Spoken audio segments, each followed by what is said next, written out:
जब सुने के होई भोजपुरी गाना, बस बजे के चाही गाना।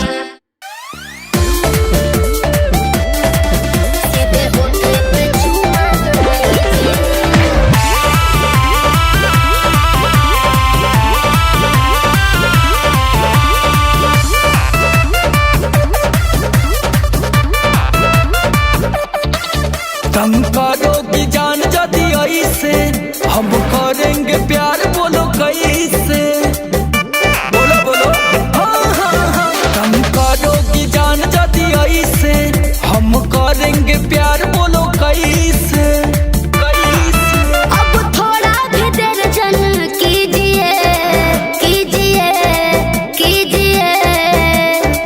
सुनो सुनो ये सैया जी, सीधे होठे पे चुमा लीजिए। सुनो ये सैया जी, सीधे होठे पे चुमा लीजिए। अरे तुम मुड़ा में लागत बाड़ू।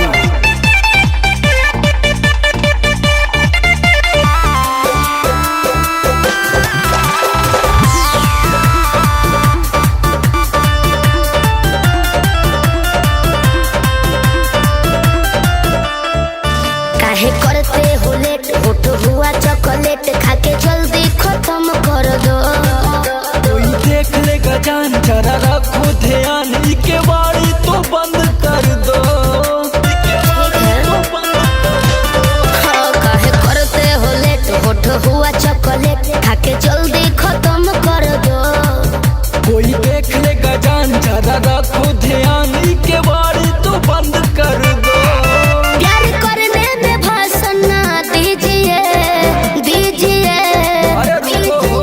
सुनो सुनो ये सैया जी, हाँ। सीधे होठे पे चुमा लीजिए। सुनो सुनो ये राजा जी, सीधे होठे पे चुमा लीजिए। मान जाओ बाबू, अभी टाइम नहीं हुआ है।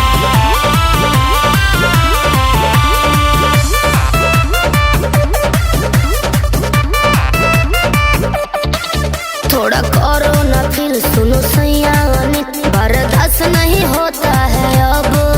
जग जाएगा जोश, तिवारी आशुतोष कर देंगे समर गजब, कर देंगे समर गजब। थोड़ा करो ना फील, सुनो सैया बर्दाश्त नहीं होता है अब। जग जाएगा जोश, तिवारी आशुतोष कर देंगे समर गजब। जो भी करना है जल्दी से कीजिए कीजिए। इतना जल्दी क्या? सुनो सुनो ये सैया जी, हाँ। सीधे होठे पे चुमा। सुनो सुनो ये राजा जी, सीधे होठे पे चुमा लीजिए लीजिए ना। आवा। सुनो सुनो ये सैया जी, क्या है? सीधे होठे पे चुमा लीजिए।